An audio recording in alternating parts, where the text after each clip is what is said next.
Bonjour, mesdames et messieurs. Bienvenue sur ce neuvième épisode où nous jouons actuellement l'Égypte sur Conflict of Nations. Je tiens à rappeler que cette partie est une partie communautaire. Ainsi, les abonnés qui jouent avec moi dans celle-ci sont l'Iran et l'Éthiopie. Alors, depuis la dernière fois, depuis le huitième épisode, comme vous pouvez le voir sur la carte, il y a eu quelques gros changements même. Bon, ça s'est un peu effacé depuis hier et avant-hier. Mais donc, bien sûr, je vais vous dire ce qui s'est réellement passé. Alors, pour ma part, vous voyez que l'Irlande est complètement en ma possession. Alors, il y a des insurgés hein, qui traînent, bon, c'est normal.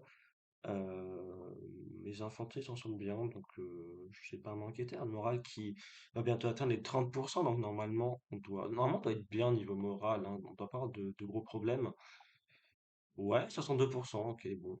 Je préfère être aux alentours des 70%, même si quand on est en guerre contre pas mal de pays, bah, c'est pas si facile que ça, mais bon. 62%, c'est tout à fait honorable, donc il n'y a pas de raison. Euh, donc vous voyez, l'Irlande, tout en ma possession. On en avait parlé hein, du fait que l'Irlande pourrait devenir comme ça un point de vue important, un enjeu stratégique pour, pourquoi pas, attaquer la Pologne un jour. Voilà, enfin, attaquer la Pologne depuis l'Ouest, par exemple, je sais pas. Euh, quelque chose dans le genre. Voilà. Euh, donc ça, c'est pour l'Irlande. Et bah, du coup, la deuxième invasion, c'est à propos de Tchad. Alors, Ghana a totalement la possession, donc pourquoi pas attaquer le Mali, un de ces quatre, depuis cette terre. Et pour le Tchad, donc vous voyez, la dernière fois, je vous avais quitté, il restait un peu, ouais, il restait pas mal de provinces à envahir vers le Cameroun et compagnie. Vous voyez que tout est quasiment en notre possession désormais. Il y a quelques provinces, voilà, par-ci par-là que je dois envahir. Euh, D'ailleurs, il y a une infanterie ici s'est chargée de garder Lomboashi. Vous voyez que la ville est désormais passée au-dessus, pardon, des 35%. Donc je vais pouvoir l'envoyer, gagner du temps. Il faut qu'on aille envahir les dernières provinces restantes. Alors, il y a peut-être un problème qui se passe à l'horizon. Honnêtement, je ne vais pas rentrer en guerre avec le Nigeria tout de suite parce que, bon, il y a quelques événements qui se passent au nord et puis voilà, ça commence un peu à dégénérer. Donc, on n'a vraiment pas envie de séparer nos troupes au point de ne plus en avoir assez sur tous les fronts, en fait. Donc, j'ai vraiment envie de rentrer en guerre avec le Nigeria, sauf que le problème, c'est qu'il y a une de ces troupes qui est sur cette province, vous voyez.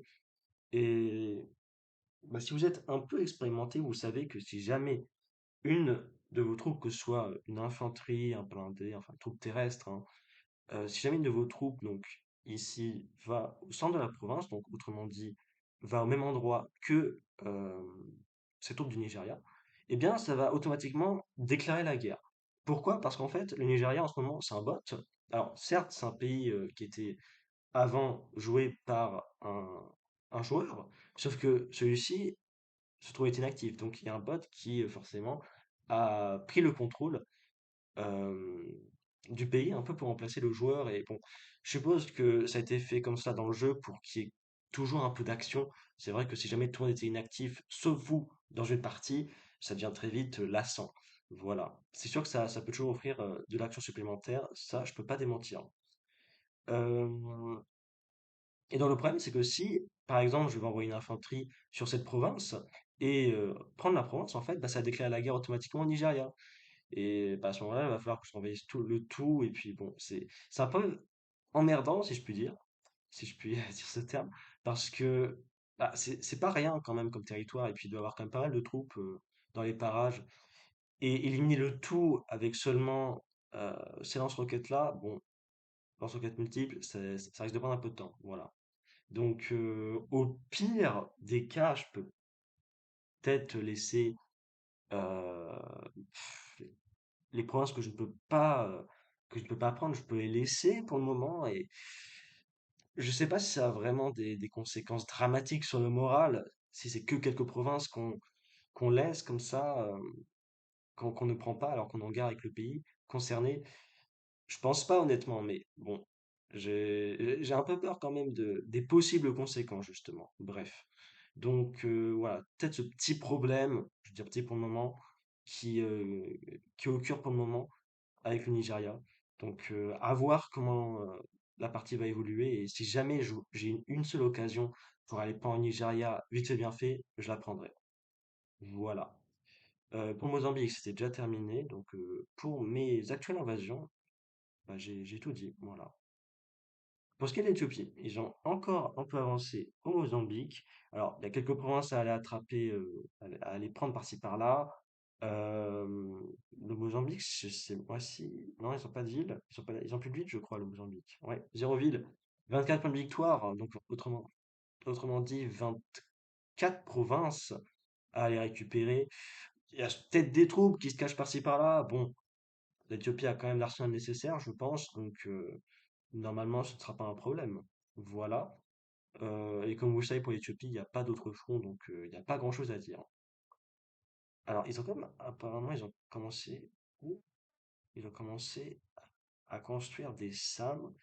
Je vais vous dire pourquoi c'est important, ça, pour la suite, parce que moi aussi, je suis en train de les améliorer et d'en former un peu plus parce que j'en aurai besoin.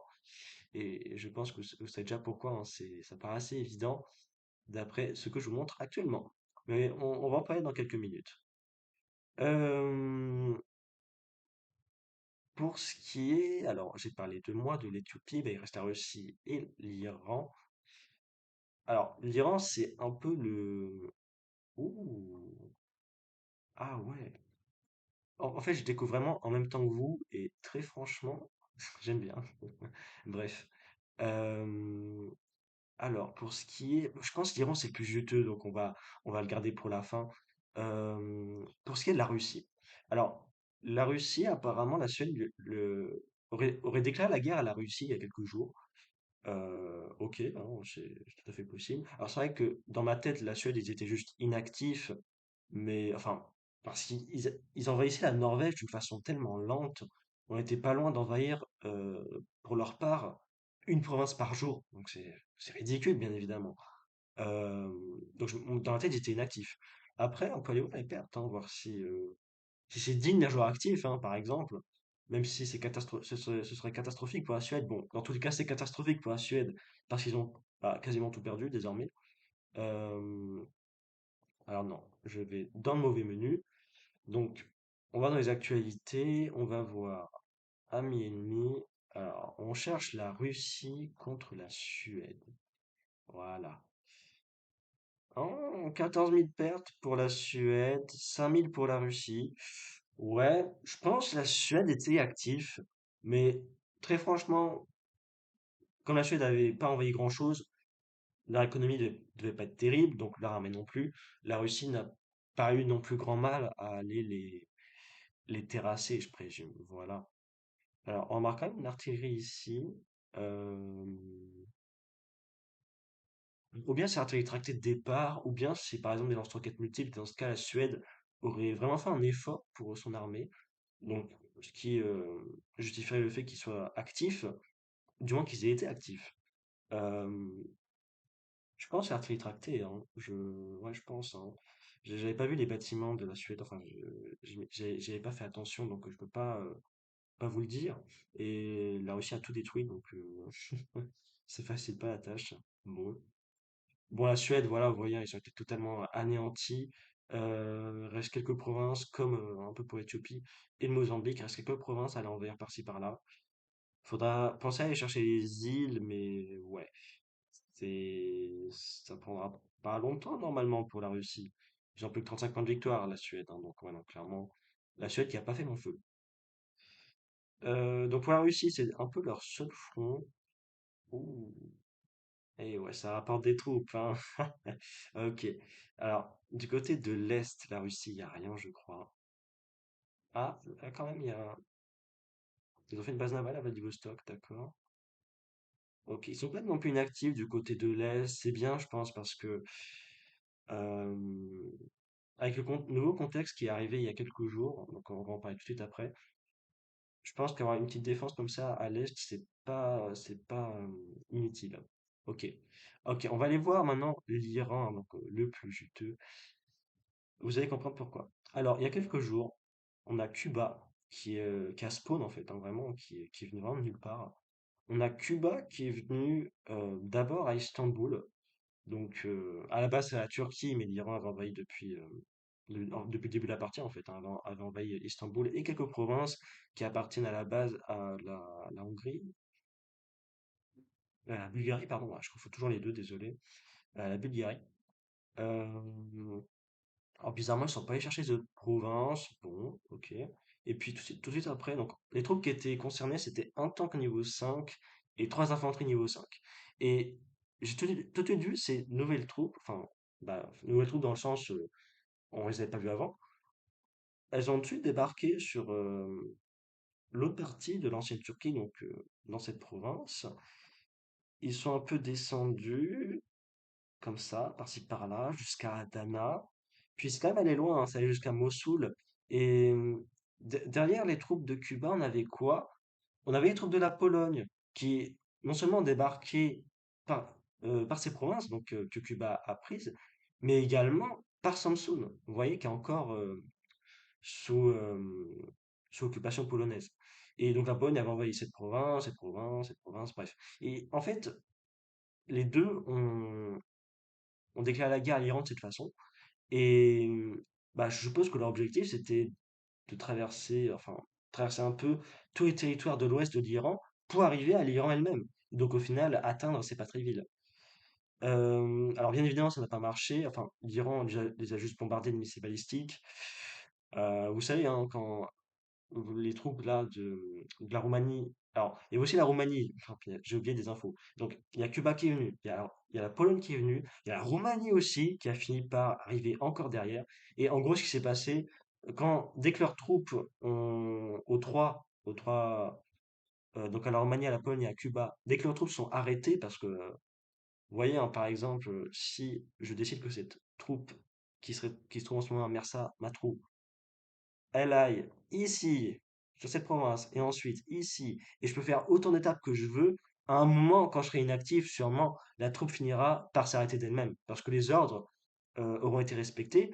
Je veux que ces troupes aillent sur telle province, donc il n'y a aucune raison qu'elles continuent à se déplacer, à part s'il y a des ennemis, hein, ou je sais pas quoi, mais en fait, même quand vous êtes actif et qu'il y a des ennemis qui attaquent vos troupes terrestres, par exemple, euh, bah, je crois que si vous payez pas certaines choses avec de l'argent réel, bah, vos troupes ne se défendront pas. Bon, c'est un peu dommage, mais bon, c'est comme ça. Mais bon, tout ça pour vous dire que à un moment, vos troupes s'arrêteront d'elles-mêmes. Et quand ceci est arrivé aux troupes de la Roumanie, de Cuba et de la Pologne, eh bien, l'Iran a lancé des missiles balistiques sur les provinces présumées. Et il y a eu quelques pertes, hein, pour la Roumanie, la Pologne et Cuba, hein. Donc, je me souviens plus de leur coalition, c'est Center, je crois. Ouais, Center, donc pour la coalition Center, on va y voir les pertes, hein, encore une fois, mais je crois bien que les 3 ont déclaré la guerre. Ouais, non, ils ont déclaré la guerre tous les 3 à l'Iran, hein, c'est sûr. Alors, ah ouais, quand même. Euh, 22 000 pertes pour Cuba, 11 000 pour l'Iran. Alors attendez, je vois Rosario has fallen. Donc ça veut dire, attends, Rosario c'est en Argentine, ça. On se dire que l'Iran, ouais, attends.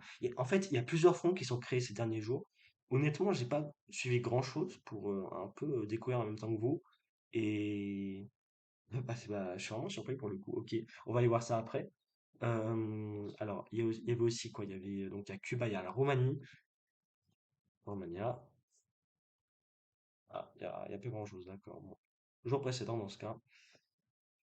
Jour 31. Alors là, est-ce qu'il y a la Roumanie là? Ouais. Vous voyez, missile balistique conventionnel, hein. 3 300 pertes pour l'Iran, 20 000 pour la Roumanie, donc ouais, c'est vraiment pas des pertes.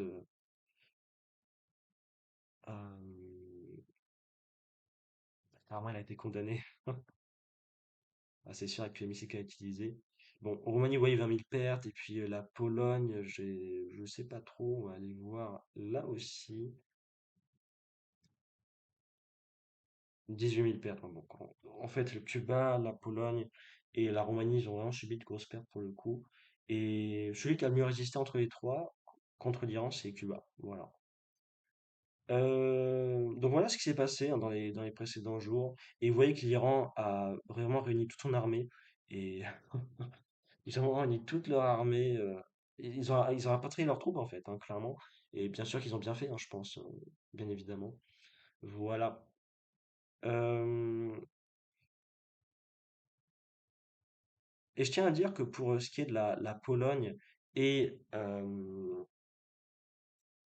enfin, non, Cuba plutôt, leurs troupes, un tank niveau 5 et trois infanteries niveau 5, euh, j'avais envoyé mes chasseurs bombardiers pour aller les éliminer. Et donc, vous voyez qu'au final, je suis entré en guerre, hein, contre Cuba. Donc, comment dire? Je suis un peu impliqué dans les affaires de l'Iran, donc je sais pas si ça va me valoir quelques mauvaises nouvelles.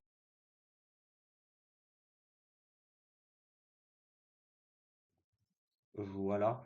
Donc, j'ai un peu déclaré la guerre à Cuba de cette façon parce que j'avais pas envie que l'Iran, ou plutôt que Cuba, pour le coup, progresse un peu trop dans les terres de l'Iran. Bon, on voyait que l'Iran est quand même très bien géré, donc il n'y a pas de raison, bien évidemment. Euh, alors maintenant, on va passer à la deuxième partie de la vidéo, si je puis dire. Donc, autrement dit, pour les conquêtes futures, très clairement, on va parler, hein, de la Pologne, de la Roumanie et de Cuba, hein, donc la coalition Center. Alors, Cuba, récemment, m'avait envoyé aussi un croiseur en direction de Gibraltar. Alors, je me suis dit, je déclare la guerre à Cuba. Ce qu'on va faire, c'est qu'on va mettre une partie de notre Navy à Gibraltar parce que c'est sûr que Cuba va vouloir venir par là. Ça n'a pas manqué, ils ont envoyé un croiseur qui a fait beaucoup de dégâts à mon stack. Alors, franchement, je sais même pas comment c'est possible, mais comment dire? Peut-être son croiseur était, je sais pas, ses croiseurs sont mieux améliorés que les miens. C'est possible, hein, parce que euh, ils sont que niveau 2, hein, mes croiseurs pour le moment. Je sais pas si je les améliore niveau 3 en ce moment, peut-être. Ouais, si je me disais bien. Euh, ouais, donc tu vois qu'il a envoyé un croiseur comme ça. Alors, dans les infos, c'était marqué qu'il y avait, enfin, un tel croiseur avait attaqué ce stack. Mais des fois, là, vous voyez que c'est marqué quatrième force opérationnelle. Mais normalement, si je les sépare en mode un croiseur plus une frégate seulement, ouais, vous voyez, c'est marqué treizième croiseur.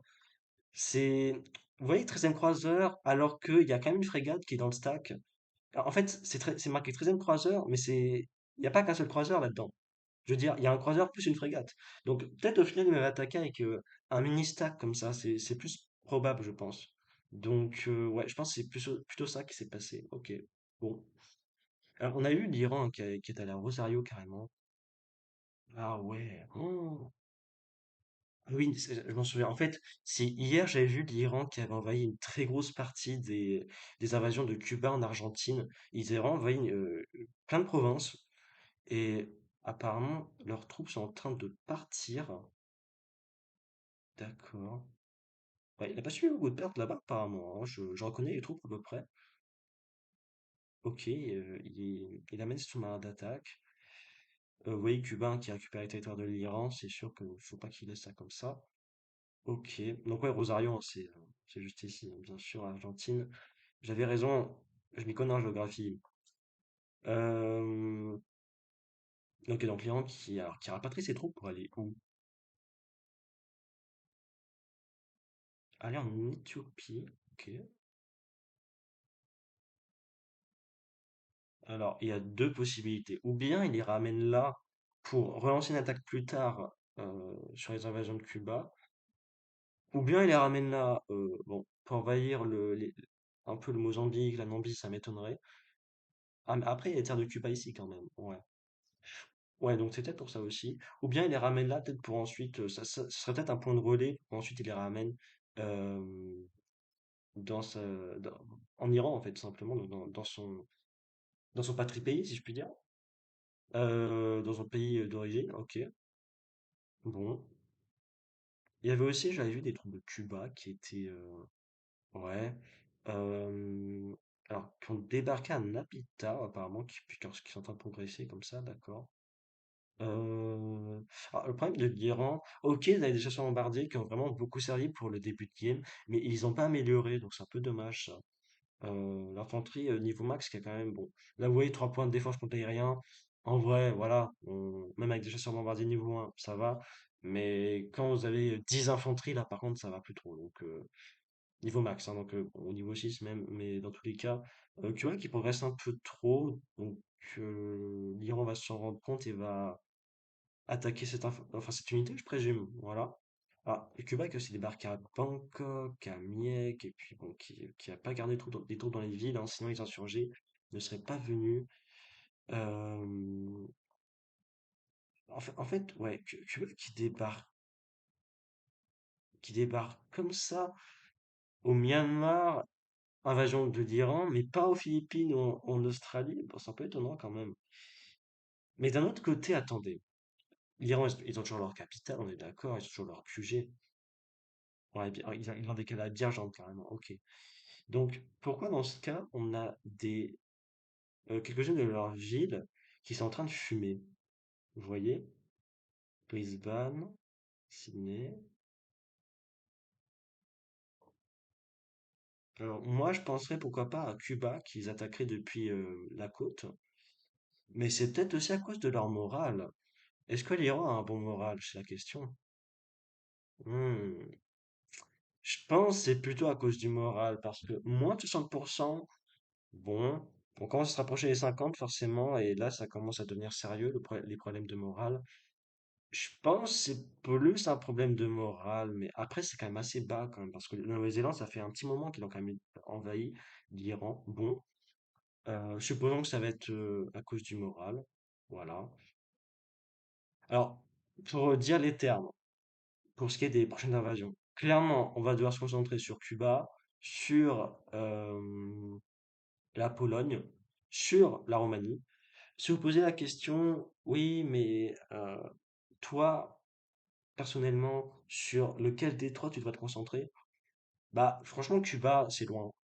C'est très loin. Est-ce qu'on voudrait vraiment aller s'aventurer aussi loin? Et Cuba a quand même un point de vue naval, donc ce serait pas intelligent de ma part, je pense, d'aller voir Cuba comme ça.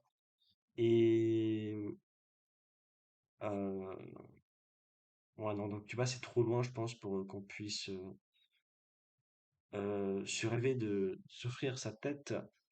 Donc, ça serait entre la Roumanie et la Pologne. Et si on devrait attaquer la Roumanie ou la Pologne, bah, logiquement, un peu dans la continuation de notre expansion, serait la Roumanie, puisqu'on a envoyé la Grèce qui est juste au sud. Après, la Pologne, si on envahit la Pologne, notamment si on envahit l'Espagne, on contrôle totalement Gibraltar, vous voyez.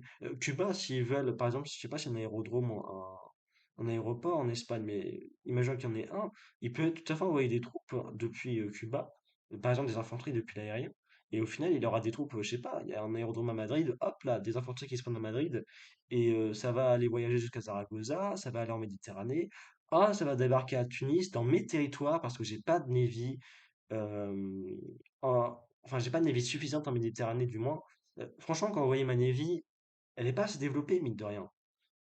Je parle pas seulement de niveau d'unité, hein. C'est sûr que là, les croiseurs niveau 4, par exemple, ce serait déjà plus avantageux pour ma part. Mais je parle vraiment en nombre d'unités navales, pour le coup. Euh, J'en ai pas tant que ça, au final, comparé à d'autres parties. Par exemple, j'ai joué à la Turquie récemment, et très franchement, j'avais vraiment une belle Navy, quoi. Alors, j'avais dépassé les 2300 points de victoire, donc ça avait permis vraiment un super développement niveau économie. Donc, niveau unité, vraiment, on avait même réussi à atteindre les plus 600, les 600 composants par heure, donc en production, c'est énorme, voilà. Euh, donc, ce qui m'avait permis de former plein de destroyers, plein de croiseurs, plein de frégates. Bref, j'avais vraiment une belle navy. Elle comportait plus de 40 bâtiments, je crois, quand même, hein. Plus de 40 bâtiments de guerre. Alors, je sais pas pour vous si c'est énorme ou pas, mais pour moi, en tout cas, c'est un beau nom pour une flotte. Et vous voyez, 40 bâtiments de guerre quand je joue la Turquie. Et là, quand je joue l'Égypte, j'en ai combien? J'en ai 3. 3 plus 5, 8. 8 plus 3, 11. Et 11 plus 5, 16. J'ai 16 bâtiments, j'en ai même pas 20. Après, c'est sûr qu'il y a une différence d'expansion de territoire entre La game que j'ai joué avec la Turquie, par exemple, ou cette game avec l'Égypte en ce moment, justement, que vous voyez actuellement. Clairement, joueur 32 avec la Turquie, j'avais bien plus de territoire, hein, très clairement. Donc ouais, en fait, ça prouve à quel point le contexte de votre guerre, il est vraiment très décisif pour votre partie. Parce que avec la Turquie, si j'ai pu autant me, me développer, et il y avait l'Allemagne qui était au nord, pour la petite histoire. Ils avaient envahi tellement de territoires en Europe, et j'ai pu tellement les défaire facilement parce qu'ils avaient envahi toute leur unité. Alors, ils ont envoyé en Libye, qui était un de mes alliés dans la partie où joue la Turquie. Et en gros, ils n'avaient plus rien pour défendre leur territoire, l'Allemagne, quoi, hein, l'Allemagne en soi, et leur territoire en Europe. Donc j'ai tout envahi super facilement, et ça allait tellement vite. J'ai gagné du territoire tellement rapidement, et j'ai gagné tellement de territoire si rapidement. Le développement, c'était vraiment sous format exponentiel, si je puis dire. Voilà. Alors que là, avec l'Égypte, bah, ça progresse, quoi, mais ça progresse lentement. Donc, il y a vraiment une grosse différence. Bref. Donc, en fait, je pense, franchement, si on a un point de faible avec l'Égypte en ce moment, franchement, c'est le naval. Ouais, ça peut être que le naval. L'aérien, euh, c'est sûr que l'aérien, on n'a pas beaucoup de chasseurs bombardiers non plus. On en a 8. euh, Mais j'en produis même pas encore, hein, actuellement. Ah, je peux en produire, tiens, vas-y, on va en produire. Mais vous voyez, l'aérien aussi, j'en ai pas beaucoup, mais en vrai, l'aérien peut pas me servir dans le contexte qui s'est installé actuellement. D'ailleurs, bah, j'avais dit que je devais vous le dire, pourquoi, hein. Pourquoi notamment les SAM, là, que l'Éthiopie avait formé, c'était important. Alors, il y avait des unités de la Pologne qui se baladaient comme ça, dans la mer Noire. Alors, je change un peu brutalement dans ce que je dis, je change un peu brutalement comme ça d'idée, mais voilà, faut que je le dise avant que je l'oublie. La Pologne qui avait déjà des chasseurs bombardiers niveau 6 ou 7, hein. Euh, chasseurs bombardiers niveau 7 c'est possible, hein, je dis pas de bêtises, hein. Ouais. Euh, il y avait des chasseurs comme ça, bombardiers quasiment niveau max, ou niveau max, qui se baladaient comme ça un peu dans la mer Noire. Et la Roumanie aussi en a un, vous voyez. Donc, si on se prend ça sur la tête et qu'on n'a pas de système anti-aérien, bah, ça va être compliqué pour nous, hein, clairement. Et mais non, les SAM, j'en ai pas tant que ça, hein, des SAM. On pourrait faire le bilan des troupes pour voir combien on en a, mais je dois vraiment pas en avoir beaucoup, hein. Si j'en ai déjà une dizaine, c'est un miracle. Ouh là là, ok. Alors, j'en ai combien? J'en ai 11. Ok, j'en ai 11. On en a 11, donc voilà, je dois en former plus, et puis surtout, je dois les améliorer. Donc, je trouve que c'est bien de la part d'Éthiopie d'avoir pensé à ça. Alors, je sais pas si c'est forcément pour la Pologne et compagnie, puisque pour le moment, l'Éthiopie est pas trop concernée. Mais voilà, c'est quand même. Si jamais l'Éthiopie est concernée, elle sera prête au moins. Voilà. Si jamais l'Éthiopie est impliquée, elle sera prête. Bon. Donc, à ce moment-là, on peut dire que le point fort, hein, de l'Éthiopie et de la Pologne, ça pourrait être les chasseurs bombardiers, hein, clairement. Cuba, j'ai pas trop d'infos. Oh, sur sa part. Oh là là là là. Ah ouais. Alors, vous voyez là, j'ai pas dépourvu. Alors attendez, son croiseur il va à quelle vitesse? De 25? Ah, 30. Bah, normalement, mon infanterie il va passer tranquillement, hein. Oh, les fruits du hasard, Seigneur. Ah ouais. Oh. Donc, il avait bien des croiseurs, comme je l'avais dit, il est à niveau 5. Ah ouais. Aïe aïe aïe. Bon, bah, est-ce que je prends le risque d'aller. Ouais, je pense que je vais faire ça quand même. On va aller le provoquer. Alors, vous voyez là, il prend quel chemin, ce croiseur? Vous voyez, logiquement, il va pas faire ce détour, le croiseur. Il va pas aller sur ce carrefour, puis après revenir. Il va passer par là, c'est sûr. Ok, bah je vais bien surveiller les alentours, je pense. Ouais, ok. Très bien. Bon, bah, Cuba. Alors, pourquoi son croiseur est aussi endommagé? Il est en guerre contre qui, Cuba? Ah, attendez, ben, je crois que je fais le lien. Peut-être que ce croiseur a rencontré des sous-marins d'attaque de l'Iran, là. Enfin, bon, après, ça fait un peu. Bah, ouais, en vrai c'est possible que Cuba ait mis une navy dans les parages, hein, pour protéger ses conquêtes. Mais ouais, peut-être qu'ils les a rencontrés, je sais pas. Parce que ouais, ils sont un peu endommagés, les croiseurs, les destroyers de. Ah, les sous-marins d'attaque, pardon, de l'Iran, ils sont un peu endommagés, donc c'était ça, hein. Et puis les croiseurs, ils ont pas une grosse statistique contre les sous-marins d'attaque, hein. C'est vraiment leur gros point faible, hein, aux croiseurs. Ok, bon bah écoutez, euh, je vais aller l'intercepter moi-même. Très bien. Alors peut-être une dernière info que je pourrais, enfin, qu'on pourrait se partager comme ça, avant la fin de cette vidéo, de cet épisode. Vous voyez que la Russie, on l'avait remarqué au début de la vidéo, est en train de ramener des troupes. Donc bon, clairement la Russie va finir la Suède et juste après, je suppose qu'ils vont aller attaquer la Pologne. Ils ont mis des radars mobiles aussi. Bon bref, et là je pense que la Russie se prépare, hein, pour attaquer la Roumanie et la Pologne, surtout la Pologne, je pense. Euh, donc en fait, pour résumer le tout, que va-t-il se passer dans les prochains jours? Sûrement que la guerre aura avancé d'ici là entre la Coalition Center, donc qui comprend Cuba, la Pologne et la Roumanie, et notre coalition, hein, la coalition Fiegoa, euh, qui comprend donc l'Égypte, moi-même, hein, la Russie, l'Iran et l'Éthiopie. Voilà. L'Allemagne, hein, qui faisait partie de la coalition, mais bon, pour raison d'inactivité, on les a pas aidés forcément quand ils sont attaqués par la Pologne. Voilà. Donc, d'ici là, d'ici le prochain épisode, euh, la guerre a sûrement avancé, comme je l'ai dit, entre nos deux coalitions. J'espère avoir été le plus clair possible. Si c'est le cas, eh ben, tant mieux pour vous, tant mieux pour moi aussi. On se retrouve. Alors, là, on est lundi. J'aurais voulu faire l'épisode dimanche, mais j'avoue, j'ai un peu oublié. Donc, j'ai pris un peu de retard. Donc, logiquement, on se retrouve jeudi, pour ma part, pour un prochain épisode sur cette partie de Jouer l'Égypte sur Conflict of Nations. Ainsi, je vous souhaite une très bonne journée ou une très bonne soirée. Cela dépend de là où vous êtes dans le monde. Et on se dit à plus.